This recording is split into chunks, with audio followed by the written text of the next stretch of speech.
15장 잃어버린 양 한 마리.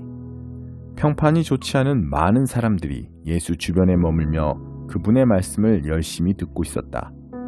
바리새인과 종교학자들은 이것이 전혀 달갑지 않았다. 그들은 화가 나서 투덜거렸다. 이 사람이 죄인들을 받아들이고 함께 식사하며 그들을 오랜 친구처럼 대한다. 그들이 불평하자 예수께서 다음 이야기를 들려주셨다. 너희 가운데 한 사람에게 양 100마리가 있는데 한 마리를 잃어버렸다고 하자. 너희라면 99마리를 들판에 두고서 잃어버린 양 한 마리를 찾아다니지 않겠느냐. 그러다가 찾으면 너희는 그 양을 어깨에 메고 즐거워하며 집에 돌아와서는 친구와 이웃들을 불러 이렇게 말할 것이다. 나와 함께 축하합시다. 내가 잃어버린 양을 찾았습니다. 내가 분명히 말한다. 구원이 필요하지 않은 99명의 선한 사람보다 구원받은 죄인 한 사람의 생명으로 인해 천국에는 더 큰 기쁨이 있다. 잃어버린 동전 하나. 어떤 여자에게 동전 10개가 있는데 하나를 잃어버렸다. 그렇다면 그 여자가 그 동전 하나를 찾을 때까지 불을 켜고 집을 뒤지며 구석구석 살피지 않겠느냐. 그러다가 찾으면 틀림없이 친구와 이웃들을 불러 이렇게 말할 것이다. 나와 함께 축하합시다. 내가 잃어버린 동전을 찾았습니다. 내가 분명히 말한다. 잃어버린 한 영혼이 하나님께 돌아오면 그때마다 하나님과 천사들이 바로 그와 같이 파티를 벌이며 축하한다. 잃어버린 아들 이야기. 예수께서 말씀하셨다. 어떤 사람에게 두 아들이 있었다. 둘째 아들이 아버지에게 말했다. 아버지, 제가 받을 유산을 지금 당장 주십시오. 아버지는 재산을 두 아들의 몫으로 나누었다. 얼마 지나지 않아 둘째 아들은 짐을 싸서 먼 나라로 떠났다. 거기서 그는 제멋대로 방탕하게 살면서 가지고 있던 재산을 다 날려버렸다. 돈이 다 떨어졌다. 그때 그 나라 전역에 심한 기근이 들었고 그는 구차한 형편에 처하게 되었다. 그는 그 나라에 사는 한 사람에게 일감을 얻어 들판에 나가 돼지치는 일을 하게 되었다. 그는 배가 너무 고파서 돼지 구정물 속에 옥수수 속대라도 먹고 싶었지만 그것마저 주는 사람이 없었다. 그제야 정신을 차린 그가 말했다. 내 아버지 밑에서 일하는 일꾼들도 식탁에 앉아 하루 3끼를 먹는데 나는 여기서 굶어 죽는구나. 아버지께 돌아가야겠다. 가서 아버지, 제가 하나님께 죄를 짓고 아버지 앞에 죄를 지었습니다. 저는 아버지의 아들이라 불릴 자격도 없으니 저를 품꾼으로 받아주십시오 하고 말씀드리자. 그는 바로 일어나서 아버지가 있는 집으로 갔다. 그가 아직 멀리 있는데 아버지가 그를 보았다. 아버지는 뛰는 가슴으로 달려나가 아들을 끌어안고 입을 맞추었다. 아들이 말했다. 아버지, 저는 하나님께 죄를 짓고 아버지 앞에 죄를 지었습니다. 저는 다시 아버지의 아들이라 불릴 자격이 없습니다. 그러나 아버지는 그의 말을 듣지 않았다. 아버지는 종들을 불렀다. 어서 깨끗한 옷 한 벌을 가져다가 이 아들에게 입혀라. 손가락에 집안 반지를 끼우고 발에 신발을 신겨라. 그리고 좋은 사료로 키운 암소를 잡아다가 구워라. 잔치를 벌여야겠다. 흥겹게 즐겨야겠다. 내 아들이 여기에 있다. 죽은 줄 알았는데 이렇게 살아있다. 잃어버린 줄 알았는데 이렇게 찾았다. 그들은 흥겹게 즐기기 시작했다. 그 일이 있는 동안에 맏아들은 밭에 나가 있었다. 그가 하루 일을 끝내고 들어오는데 집 가까이 이르자 음악 소리와 춤추는 소리가 들렸다. 그는 종을 불러서 무슨 일인지 물었다. 동생분이 집에 돌아왔습니다. 그가 무사히 집에 돌아왔다고 주인 어른께서 잔치를 열라고 명하셨습니다. 쇠고기 파티입니다 하고 종이 말해주었다. 맏아들은 분하고 언짢아서 저만치 물러나 집에 들어가려고 하지 않았다. 아버지가 나와서 그와 이야기하려 했으나 그는 들으려고 하지 않았다. 아들이 말했다. 제가 집에 남아서 한시도 속을 썩이지 않고 아버지를 모신 것이 몇 년째입니까? 그런데도 아버지는 저와 제 친구들을 위해 잔치 한번 열어주신 적이 없습니다. 그런데 아버지의 돈을 창녀들에게 다 날리고 나타난 저 아들에게는 성대한 잔치를 베풀어 주시다니요. 아버지가 말했다. 아들아, 내가 모르는 것이 있다. 너는 늘 나와 함께 있으니 내 것이 다 내 것이다. 그러나 지금은 흥겨운 때고 마땅히 기뻐할 때다. 내 동생은 죽었다가 살아났고 잃었다가 다시 찾았다. 16장 부정직한 관리인 이야기. 예수께서 제자들에게 말씀하셨다. 어떤 부자에게 관리인이 있었다. 관리인이 직위를 남용해서 사사로운 지출이 크게 늘고 있다는 보고가 주인에게 들어갔다. 그래서 주인은 그를 불러들여 말했다. 너에 대해 들려오는 이야기가 어찌 된 것이냐? 너를 해고하겠다. 내가 네 장부를 철저히 감사해 볼 것이다. 그러자 관리인은 속으로 말했다. 관리인 일을 잃었으니 이제 어쩌지?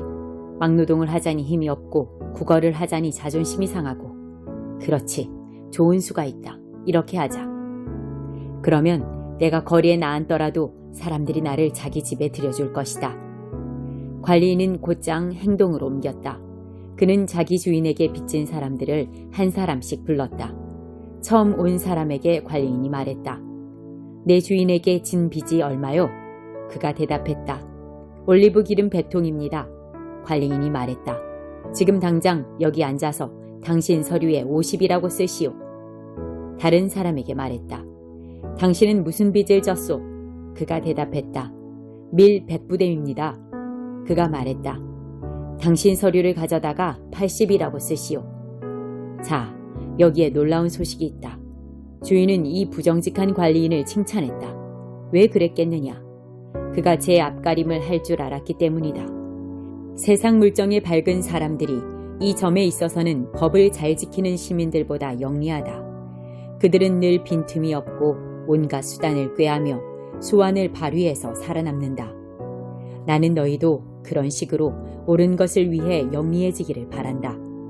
모든 역경을 생존을 위한 창조적인 자극제로 삼고 가장 본질적인 것에 너희 관심을 집중하여라.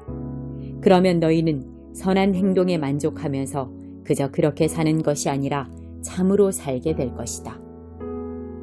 하나님은 내면을 보신다. 예수께서 계속 말씀하셨다. 너희가 작은 일에 정직하면 큰 일에도 정직할 것이다. 너희가 작은 일을 속이면 큰 일도 속일 것이다. 너희가 작은 일에 정직하지 못하면 누가 너희에게 가게를 맡기겠느냐? 2명의 사장을 위해 일하는 직원은 없다.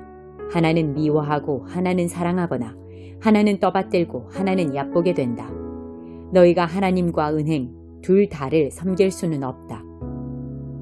돈을 밝히는 무리인 바리새인들이 이 말씀을 들었다. 그들은 눈을 부라리며 그분을 현실을 모르는 대책 없는 사람으로 치부해버렸다. 그러자 예수께서 그들에게 말씀하셨다.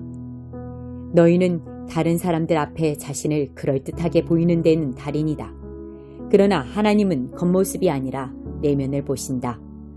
이 사회가 보고 대단하다고 이르는 것을 하나님은 꿰뚫어 보시고 터무니없다 하신다.